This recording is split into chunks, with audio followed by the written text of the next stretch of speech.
Hello, Daniel. So nice to have you on the Zoom interview series. How are you today? I'm great, thanks, Jodi, and great to be with you. Absolutely. So, Daniel, would you like to share a little bit to the audience about yourself and your exciting journey that you're on, winning Engineer of 2020 for Australia? Yeah, so thanks, Jodi. So it was the engineer of the year for Sydney Division initially, but it's been it was a real honour and great to be recognised in that way, and great to be part of a profession where we can really make a difference. And I think that we're on a really exciting journey, and there's a lot of challenges that we can help solve as engineers. That's amazing. I love that. And, Dan, what about for anyone that has a passion for engineering or, in the industry that you're in? Could you give any advice with anyone wanting to go into your industry? The real talk Yeah, stuff? yeah, I'd love to. And I think that when I think about engineering, I think sometimes society thinks about it in a way where it's about concrete and steel and about drawings and the very technical side of it. But I'd encourage people in high school and university and considering different career paths in life that engineering is really about solving problems, and it's about people and working together and collaborating with each other and other professions to deliver social and environmental and economic outcomes. And when we think about it in that lens, it's really exciting because we have an opportunity to help solve society's challenges, and we have an opportunity to really make a profound impact on the world. Absolutely. I love that. And it is so incredible. Like, we need more people that care.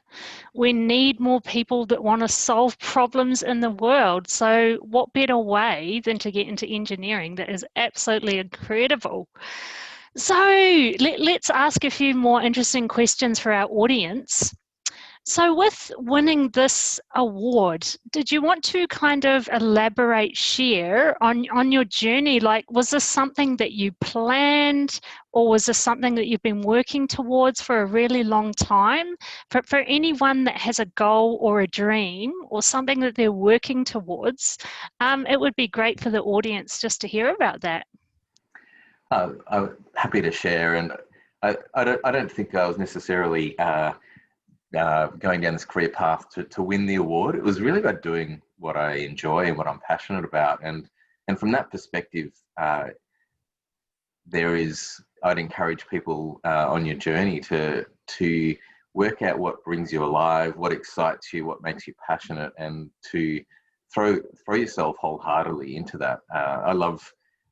You may have seen the movie Dead Poet Society, and I love the quote "Carpe diem," seize the day, and there's so many opportunities we have to make a difference in the world, to partner with different people, and I think part of my journey has really been one around uh, sort of looking at that from a holistic point of view, and at Arup, I've had a lot of opportunities in a professional capacity as an engineer, but also in the engineers in the army, and looking at it from a humanitarian perspective, working in Aboriginal communities and helping to respond to bushfire challenges in Australia, and then internationally with NGOs and water and sanitation in developing countries.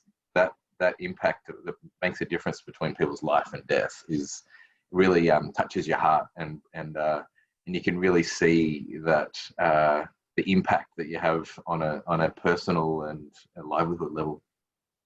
Yeah, absolutely. And I do want to ask you, Dan, I am curious about this. Obviously, you're a leader in water and in communities and creating changes throughout the world with working for Arup.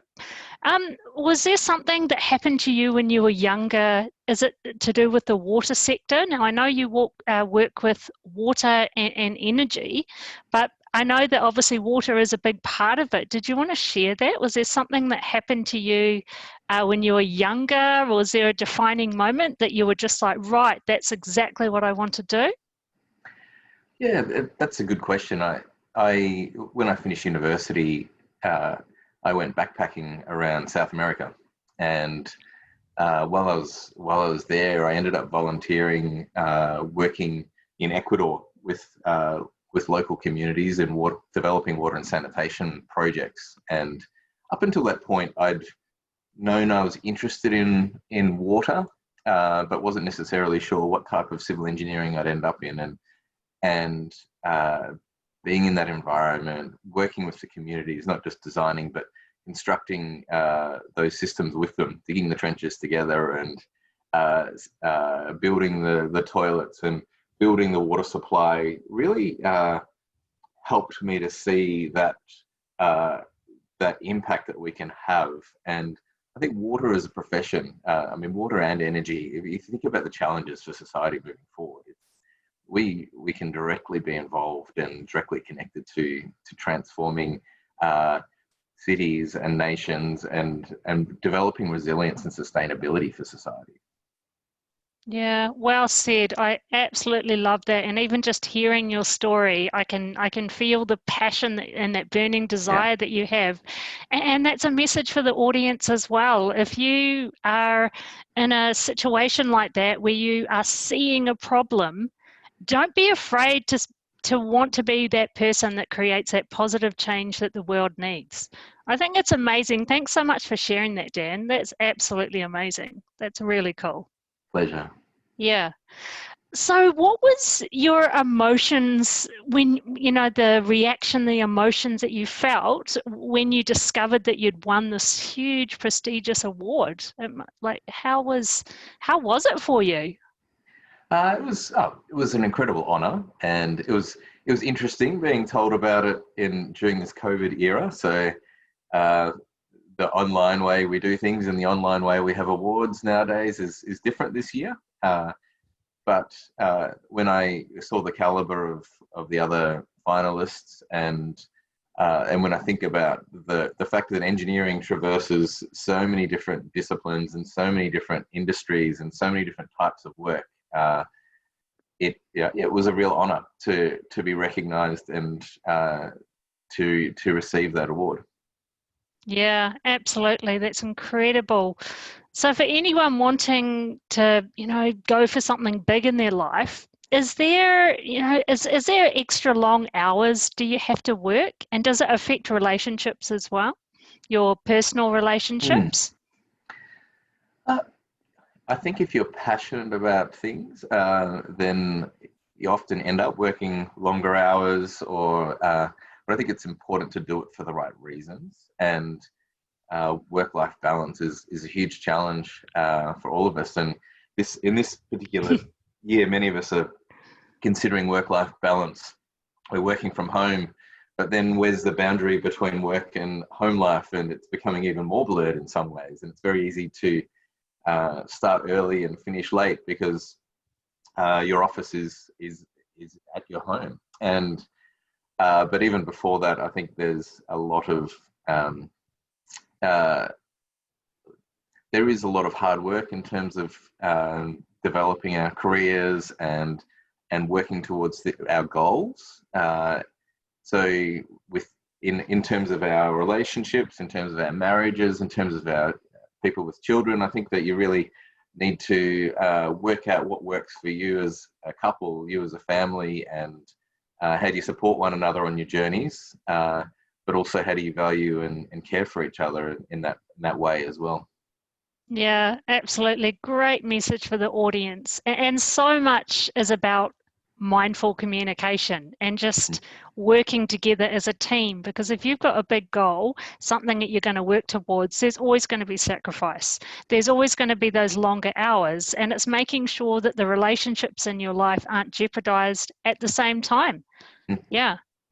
Yeah, for sure. And we're those of us in marriages and relationships and with children, it's such a special, important part of our life, and we can't jeopardize that for our own dreams and goals. We need to look at how do we do that in harmony.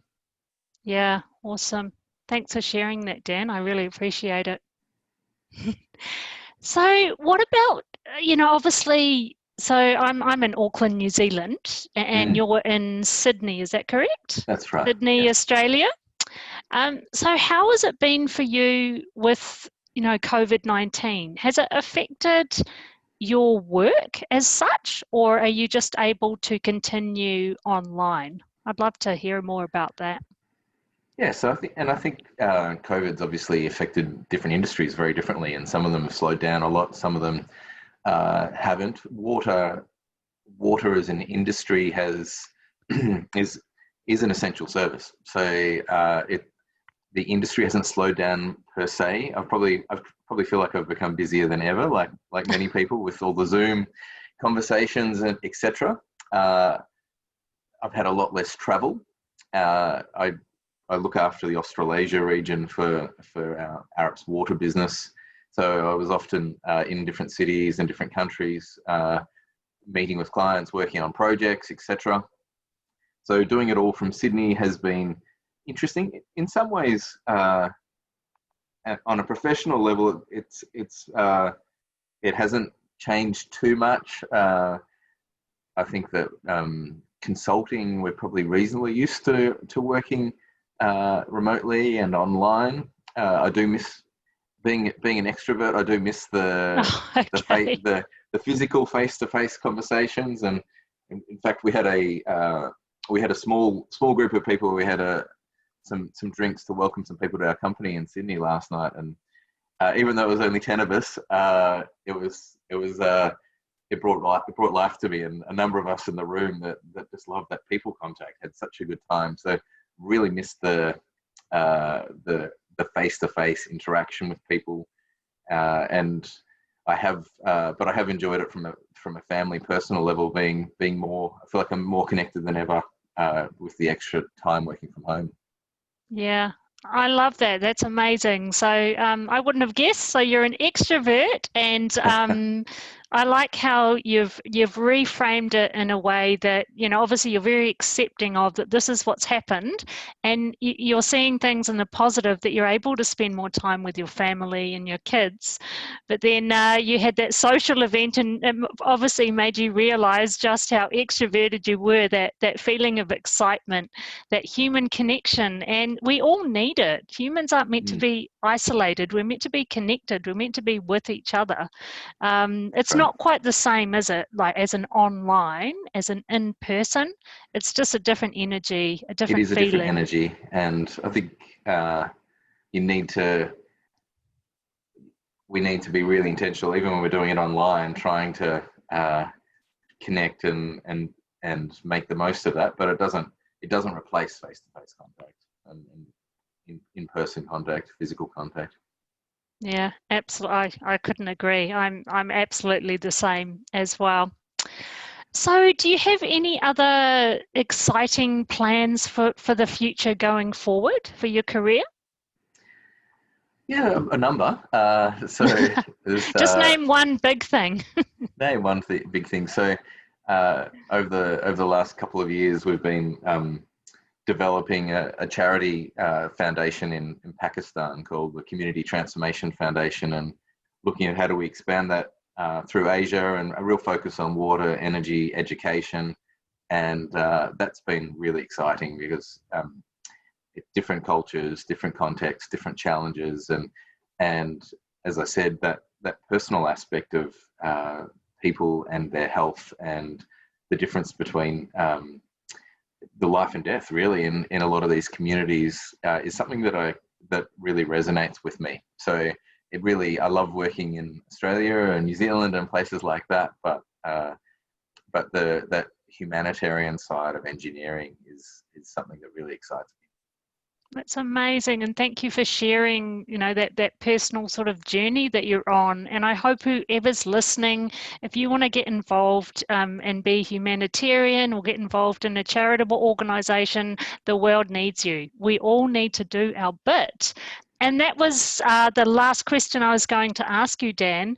For anyone that wants to be a humanitarian, for anyone that actually wants to help in a way to do with water and energy, is there anything with 20 years of experience? Is there anything that you could suggest for us moving forward? Yes, definitely, and obviously it depends on where you're at in your life and in your journey. But I think considering what skills and what specific passion you have within the humanitarian context, and then what organisations you can partner with and support.